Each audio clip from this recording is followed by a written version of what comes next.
quack. My car is so dirty. Your diarrhea full of shit. Just probably want to give myself an eye, no one else should give themselves a jit. I just passed a car wash, and it's kind of rainy and stuff, you know, so it wouldn't be a good day to wash your car, but it looked like there was a employee standing out there, you know, like at Chick-fil-A, you know, how they have the people out there taking your order. I don't know why, I mean, it's whatever, you know, but it made me think of a video I have saved in my funny shit file about the quick quack car wash. And this car, I'll have to watch it again. It blasts through there really fast. So I'm not sure if it was somebody just fucking around, which is not going to work out well for them. Or if the throttle got stuck. I think it may have crashed at the end. It crashed like in the parking lot. So that tells me maybe the throttle got stuck and it was like a little old lady or a Karen or a Kyle who didn't know to, you know, turn the key off, you know, or whatever. Maybe it's one of these, well, no, it was an older car, you know, maybe it's a new car with a push button start, you couldn't just shut it off.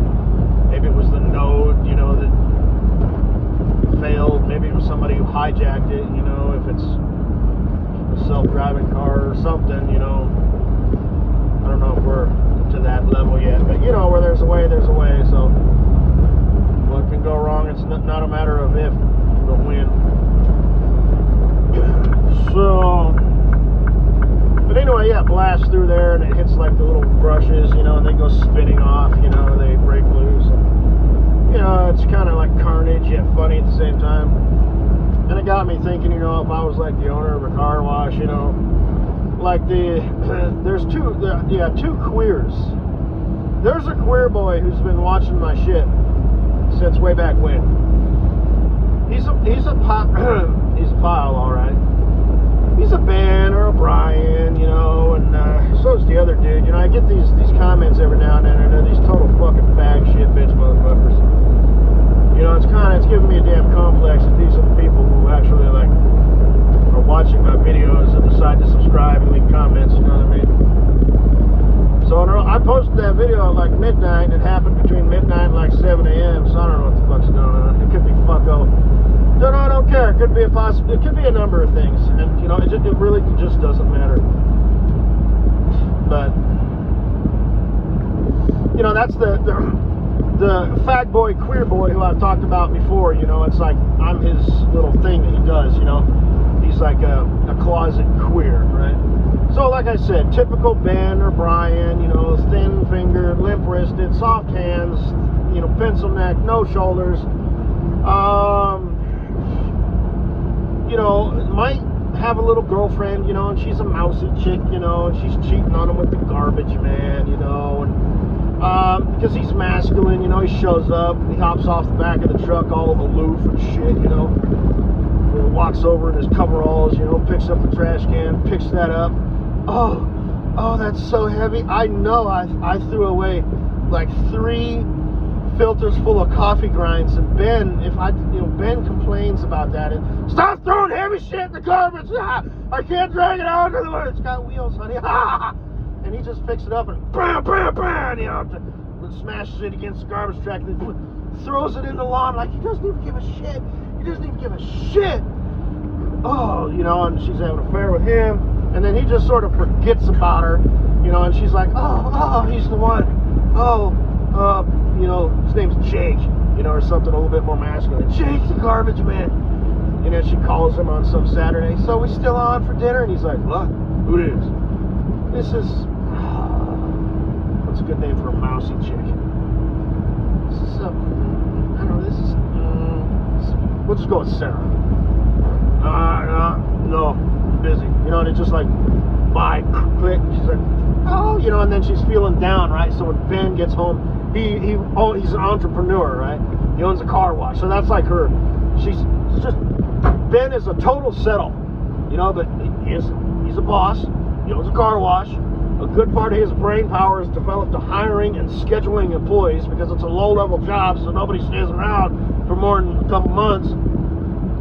He wants to get everything automated so he can get rid of these pesky damn employees. His biggest expense, his employees. But he doesn't quite have his business isn't successful enough and doesn't generate the revenue to get rid of those pesky employees. So, by the way, in my opinion, if you're going to be an entrepreneur, you should run a big enough business where you provide, comfortable living, for your workers.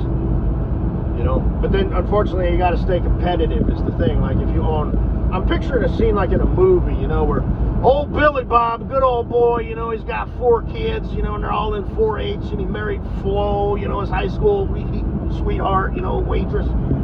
Good all-American, family in a good all-American town, and he works at the auto plant, he owns it, and everybody, damn near the whole town works at the auto plant, and you got a few outliers, the old Jimbo, he owns the muffler shop. Ralph, he owns the concrete company. Julio owns the landscaping company. How come Julio has to own the landscaping company? Well, maybe Julio owns the concrete company. Right, maybe Julio does own the concrete company. Or perhaps the roofing company for my 8-horse out there. Shut up.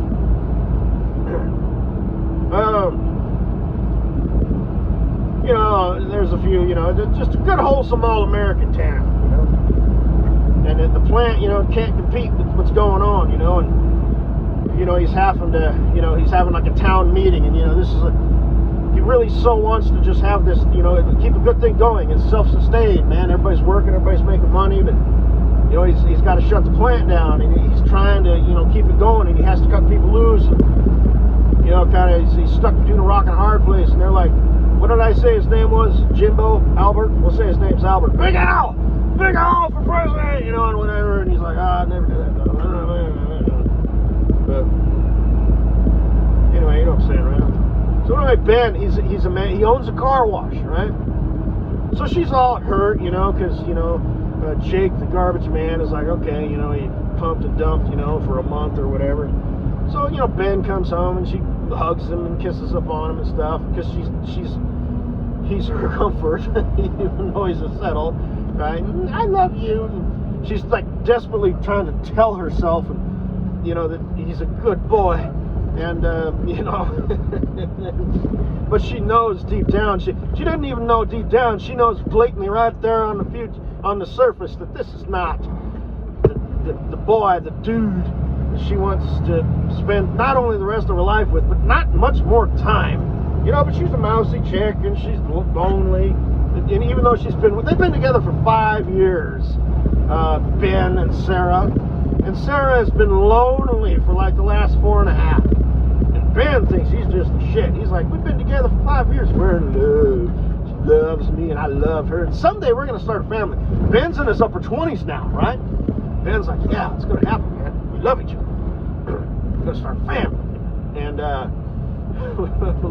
little Sarah's like, I'm getting older. And Ben's just like, yeah, I'm going to totally automate my car wash system. And oh, yeah, and I'm going to bring in this many dollars a day. And he's got it all figured out, Ben. And Ben's a tech boy, you see. He's not in computers. He's not a computer people, but he's a tech boy. Right? So I'm like his little project.